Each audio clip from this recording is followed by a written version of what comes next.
तो चलिए इस सामग्री का थोड़ा और गहराई से विश्लेषण करते हैं। पिछली बार हमने बात की थी नेड स्टार्क की और कैसे वो राजा का हाथ बने। हाँ।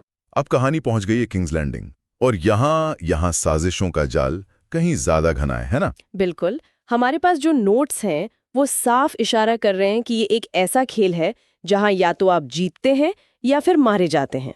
खतरनाक खेल। हाँ, और इस बार हम यही देख रहे हैं कि कैसे वो राजधानी की चमक दमक के पीछे असल में गहरे राज छुपे हैं और तनाव वो लगातार बढ़ रहा है। तो नेड स्टार्क किंग्स लैंडिंग पहुंचते हैं और उन्हें पहली चौंकाने वाली बात क्या पता चलती है? शाही खजाना मतलब लगभग खाली है। हाँ, ये तो एक बड़ा झटका था।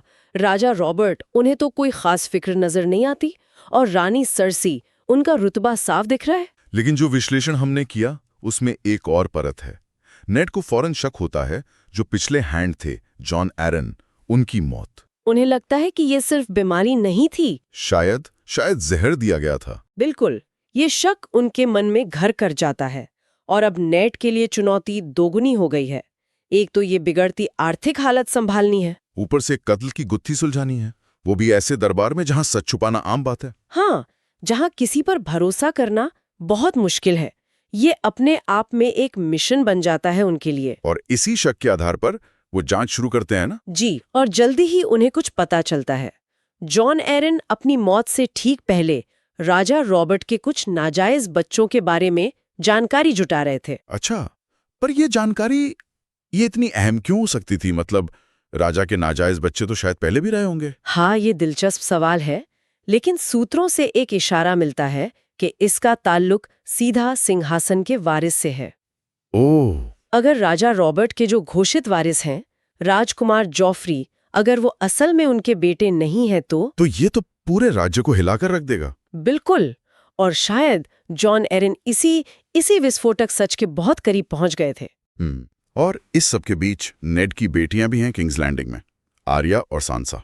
हाँ, दोनों की दुनिया बिल्कुल अलग है। आर्या, वो तो तलवारबाजी सीख रही हैं, अपने तरीके से जी रही हैं। जबकि सांसा, वो राजकुमार जॉफ्री से शादी के सपने देख रही हैं, बिल्कुल एक आदर्श राजकुमारी की तरह। हाँ, पर नोट्स ये भी बताते हैं कि दोनों बहनों में तनाव है। खासकर आर्या, वो जॉफ्री पर बिल्कुल भरोसा नहीं करती। ये सिर्फ बहनों की लड़ाई नहीं है ना? नहीं, बिल्कुल नहीं। ये दिखाता है कि कैसे एक ही खतरनाक माहौल को दो लोग बिल्कुल अलग नजरिए से देख रहे हैं। सांसा उस व्यवस्था में फिट होना चाहती है, और आर्या? आर्या शायद अनजाने में ही उस व्यवस्था के खोखलेपन को, उसके खतरों को महसूस कर रही हैं। ये वेस्टरोस में महिलाओं के सीमित रास्ते भी दिखाता है एक तरह से। अच्छा, और जब ये सब किंग्स लैंडिंग में चल रहा है तो दूर विंटरफेल में भी कुछ अहम हो रहा है। हाँ, ब्रैन, जो मीनार से गिरने के बाद बेहोश था, वो होश में आ रहा है धीरे धीरे, और उसे कुछ याद आ रहा है। हाँ, धुंधली यादें कि गिरने से ठीक पहले उसने टावर में रानी सर्सी और उनके भाई जेमी लैनिस्टर को देखा था, एक साथ। ओह, एक आपत्तिजनक स्थिति में। जी, और अगर ये याददाश्त पूरी तरह वापस आ जाती है तो ये लैनिस्टर परिवार के लिए बहुत बड़ा खतरा बन सकता है। विनाशकारी हो सकता है।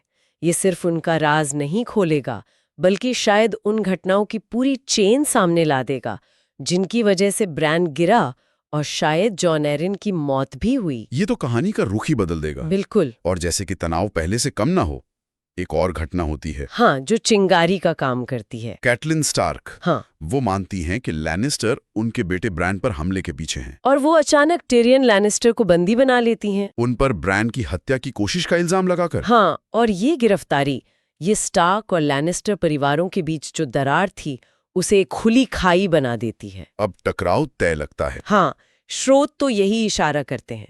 अब टकराव लगभग तय है। निजी बदला, राजनीतिक महत्वाकांक्षा, सब उलझ गया है। शांति की उम्मीद लगभग खत्म। विश्वास वो पूरी तरह टूट चुका है। बिल्कुल। तो हमने देखा कि कैसे किंग्स लैंडिंग साजिशों का गढ़ बन गया है। नेड स्टार्क एक खतरनाक सच के करीब पहुंच रहे हैं, शायद अनजाने में ही। ब्रैन की याददाश्त एक टिक टिक करते बम की तरह है। और दो बड़े घराने स्टार्क और लैनिस्टर अब लगभग युद्ध के मुहाने पर खड़े हैं। तो सवाल ये है, क्या नेड सच सामने ला पाएंगे या इस खेल में वो हार जाएंगे? यहाँ एक सोचने वाली बात ये भी उभरती है, और स्रोत भी इस तरफ इशारा करते हैं कि जब वफादारियां बट जाती हैं, जब परिवार ही दुश्मन बन जाते हैं, तो फिर सम्मान, कर्तव्य, इन सब का क्या मतलब रह जाता है? ये लड़ाई सिर्फ सिंहासन की नहीं है, ये उन उसूलों की, उन रिश्तों की भी परीक्षा है जिन पर ये समाज टिका होने का दावा करता है। और असली कीमत शायद इन्हीं रिश्तों और उसूलों को चुकानी पड़े।